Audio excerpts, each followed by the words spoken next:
Oh, yeah. All right. Cool. I am live. And not only am I live, I'm live on Facebook and YouTube at the same time because I'm technologically savvy. Not really. I have figured out how to set my phone and my laptop up together. And through doing that, I can simulcast. Whereas I have tried some of the software, the various softwares that allow you to broadcast on more than one channel. Seemingly, the problem with those is that the channels themselves will limit your reach. So, in other words, if I use software to broadcast to multiple places at once, what will happen is, yes, I'll be able to do it, but I will get their algorithms mad at me, basically. So, happy Thanksgiving, you guys. And if you're not in the US, well, happy wishes of thanks and givingness to you. Hey, Trevor, what's up, man? Thanksgiving's a funny holiday, right? Because it's got a wonderful idea to it, and yet it's got a really sordid history. But here's what I want to talk about today, not the sordid history of Thanksgiving.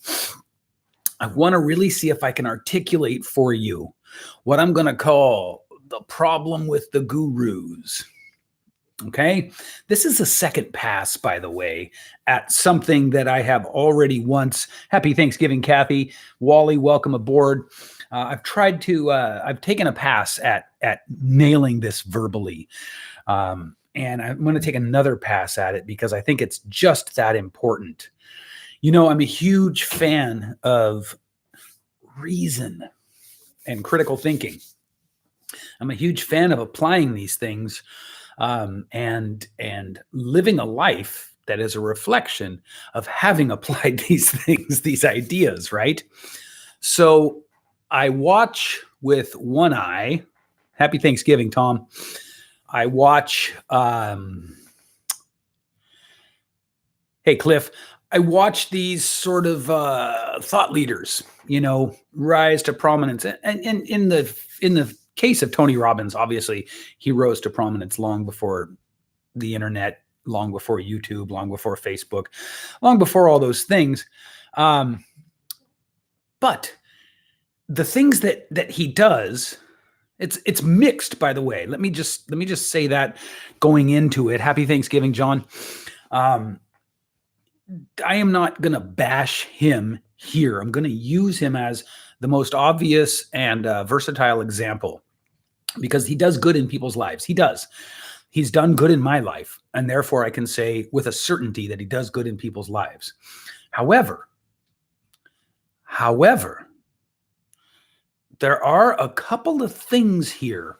The reason that I've never gone to a live event is because I've watched footage and then live streams of live events. And quite frankly, I don't want to go into a place where literally, if the stated purpose is mass hypnosis, it's group hypnosis, right? And so that to me is like, I don't want to do that.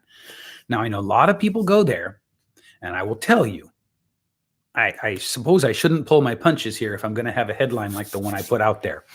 I see a lot of people on Facebook, as I'm sure you do, who go to his workshops every year and sometimes more than once a year, who are making no discernible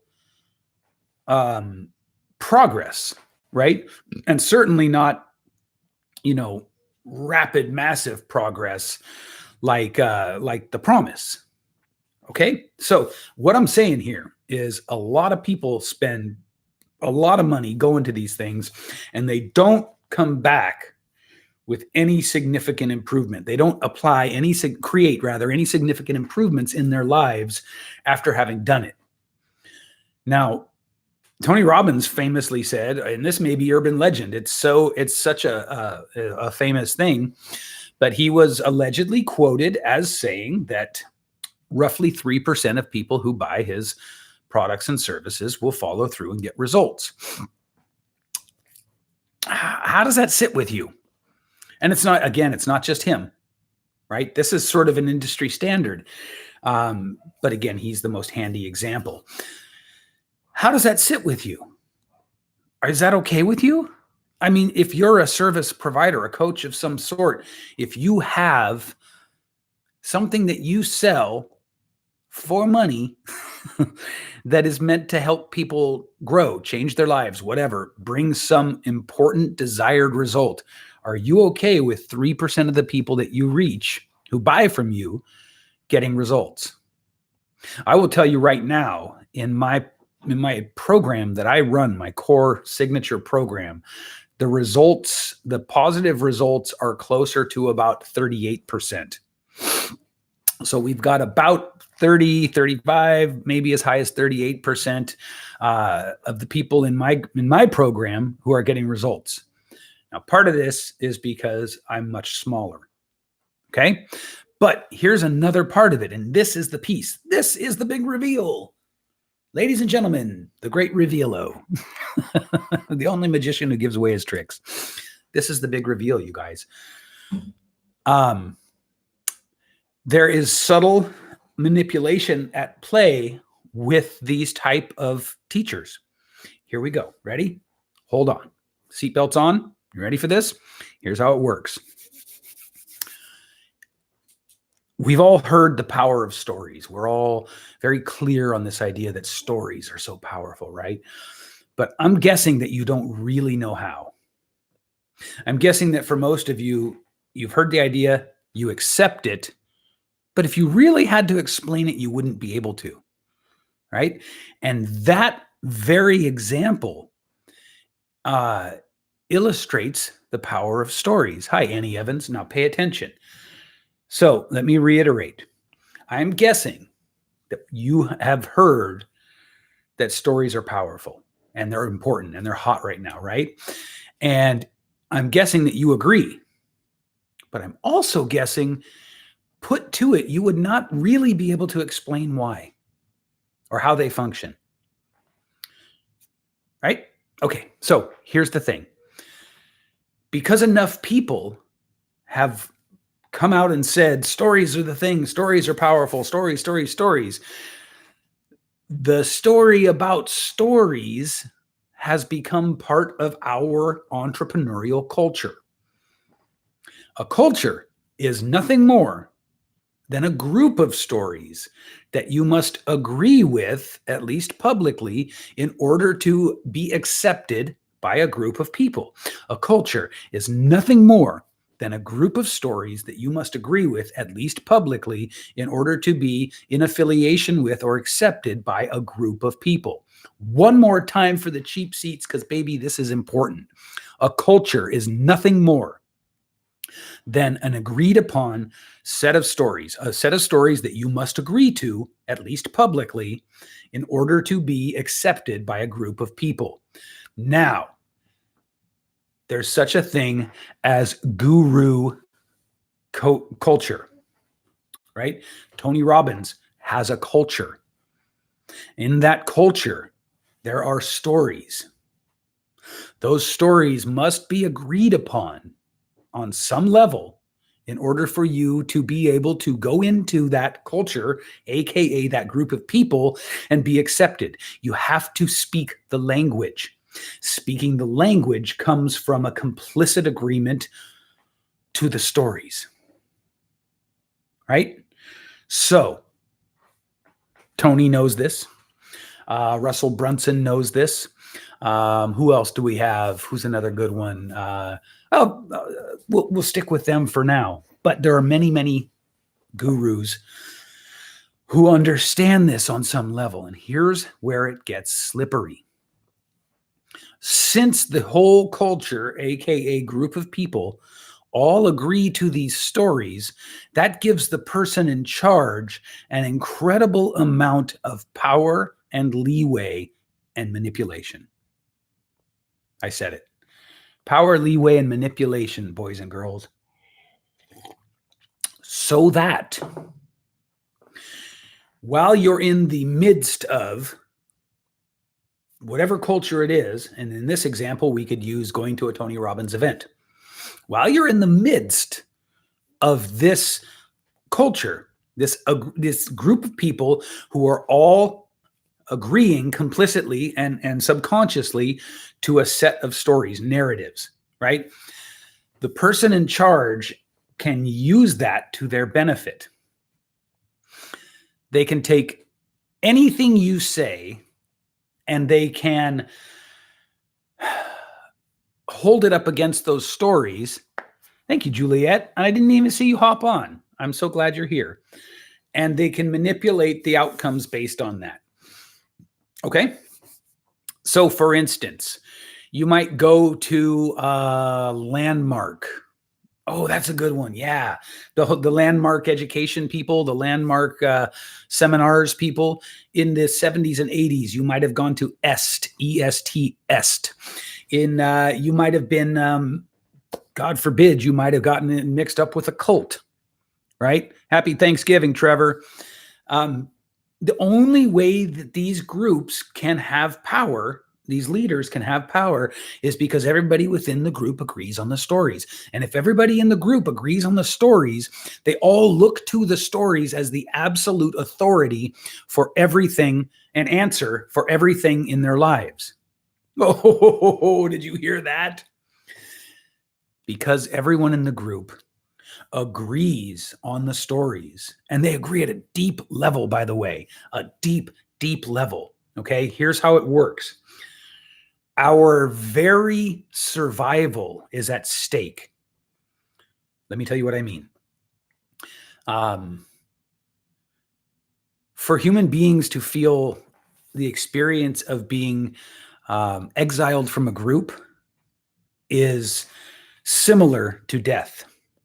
And so it becomes very important once we enter into a culture, it becomes very, very important, like on a nervous system level, that we are accepted in that culture. And to be accepted, what did I say? We have to subscribe to the agreed upon narratives, the agreed upon stories. The power that this gives the person in charge is that no matter what is happening, they can take it, whether it's accurate and appropriate or not. They can take the issue. You come to them with a problem. They can take it and they can make it fit into the agreed upon stories, whether or not that's best for you or appropriate or the right thing to do. Since the group has all signed on, thank you, Kathy. Since the group has all signed on to the narratives, you see, what happens is, in order to, yeah, Juliet, absolutely. In order to be accepted by the group, you must force your experiences to conform to the narratives and the interpretation of the narratives that the leader is giving you for your problems. This is a long-winded, fancy way of saying that all the big gurus, the seminar gurus, the Tony Robbins gurus, the ClickFunnels gurus, they're all doing the same thing. Whether they even know it or not, on some level, they've latched onto this, right? Try going into the ClickFunnels Facebook group and saying something that is contrary to what everybody agrees upon in there, and here's what will happen. You get controversial enough, no matter how right you are, they will delete your posts. They will delete information that is contrary to what they want to believe. Think about that. You keep it up enough, they'll kick you out of the group and block you. How do I know? Because it happened to me.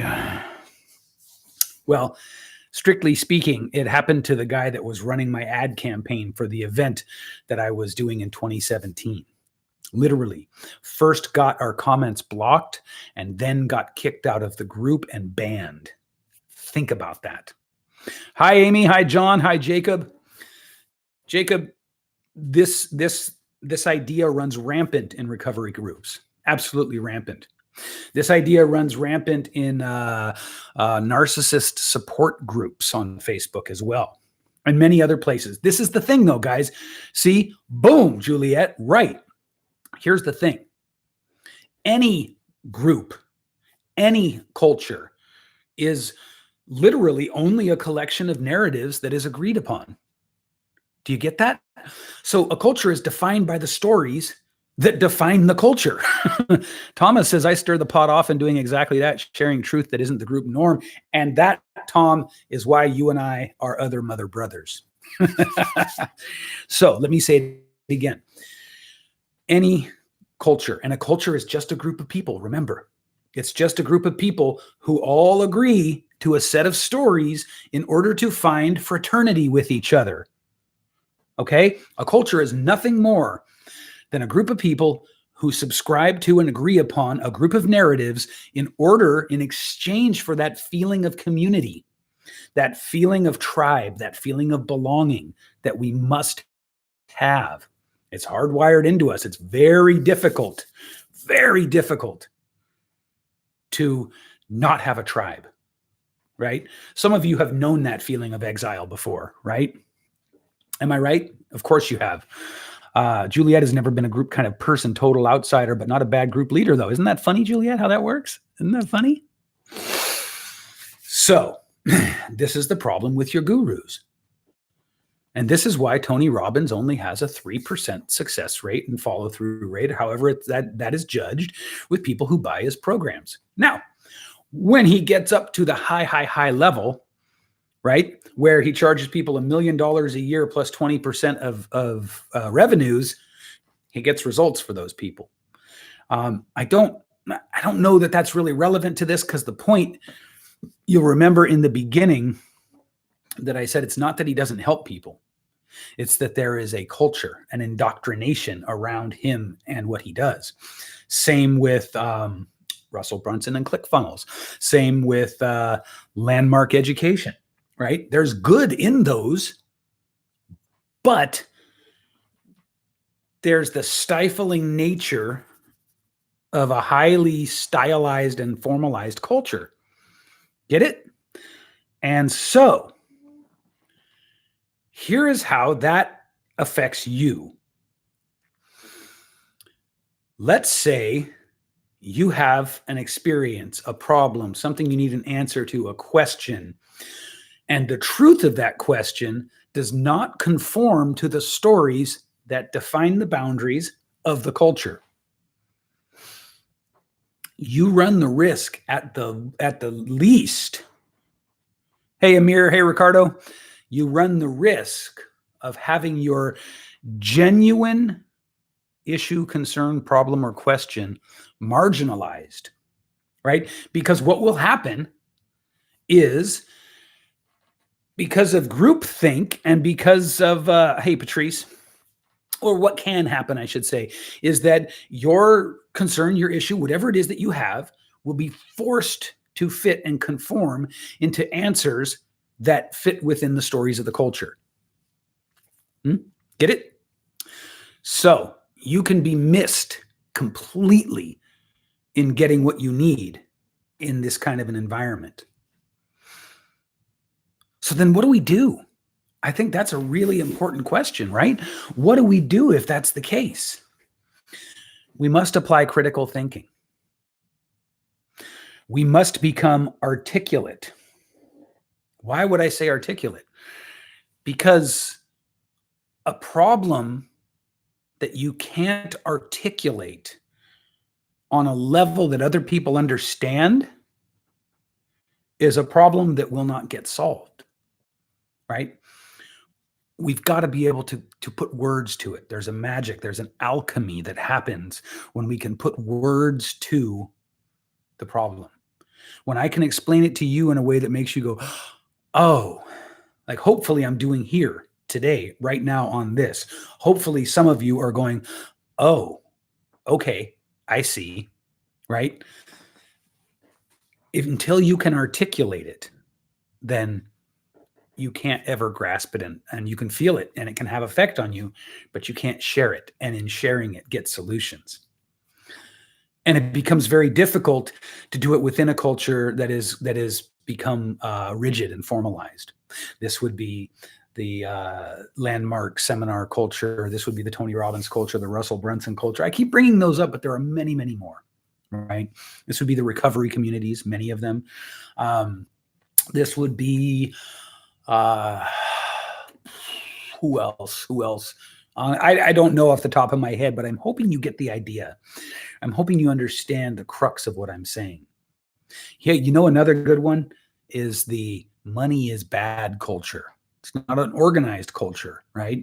But oh boy, does it have most of us are in its influence.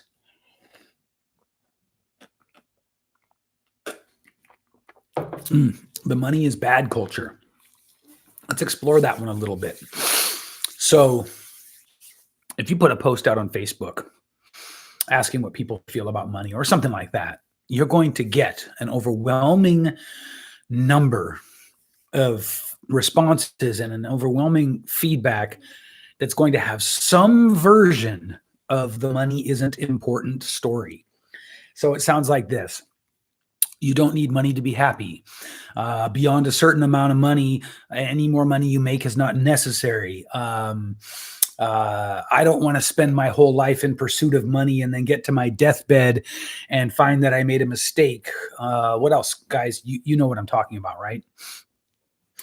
All of those and all of the other standard answers, the ones that you can expect that you'd get, have so many unquestioned assumptions in them, it just boggles the mind. Let's look at the money doesn't buy happiness. That's probably the oldest. And money is the root of all evil. Those are the oldest two. So let me just challenge the questions, challenge the stories that define that culture. First, think about this. Whoever said money did buy happiness? You've never in your life heard someone say, I want to make a lot of money so I can buy happiness. Right? You've never heard that in your life. And yet, every time we hear money doesn't buy happiness, all of us go, oh, yeah, no, that's right. That's true. That's true. Money doesn't buy happiness. As if it was ever supposed to. Money is the root of all evil. How many times have you heard that? Well, it's so easy to burst that bubble with a little critical thinking. Do you think that Mother Teresa did or did not? Yes, Amy, the culture of families, very much. Do you think that Mother Teresa did or did not generate money to do the good work she did? Do you think that Bill Gates is or is not doing good work in the world right now today with the Bill and Melinda Gates Foundation, where he is spending billions of dollars a year on meaningful, utterly pro-social causes? Do you think that money had a part in pick any significant advancement in our lives? Any significant advancement that helps us, anything that serves us, whether it be medical, whether it be health related, whether it be breakthroughs in our mindset, whatever it is, I promise you, you look deep enough, you will find that money was in there. Money cannot possibly be the root of all evil, but nobody ever challenges that. We just take it on face value. Why? Because it's the narrative that defines the culture, and we want to be in a culture. In fact, we need to be in a culture. Okay, you get it? So, hopefully, if I have succeeded here, you will learn from this broadcast and you will have a new idea in your head about the importance of critical thinking, about the application of critical thinking, and about being aware of the difference between the story narratives that define given cultures, as small as a family culture, Amy, and how they are not necessarily always correct, just agreed upon. Like in my own family, that was a big piece that I struggled with, right? It took me years to separate. Remember, I talked about being able to articulate the problem. It took me years to separate the difference between my family all agreeing with each other and my family being right. Because when a group of people agree with each other, they automatically assume they're right, whether they are or not. Guys, I hope this has been helpful. I hope this has given you a lot to think about. Eric Swanson, happy Turkey Day. Happy Thanksgiving, brother. So I hope I've given you some good points of view to consider as you move forward. Because what I want for you more than anything is your growth and your success. And one of the ways that we move into new levels of our success is to balance the desire and the need to have a community with autonomy. And autonomy is related. There's a relationship between autonomy and critical thinking, between autonomy and being willing to go out in the cold alone for a little bit, right? Out of the comfort zone. Get it? All right.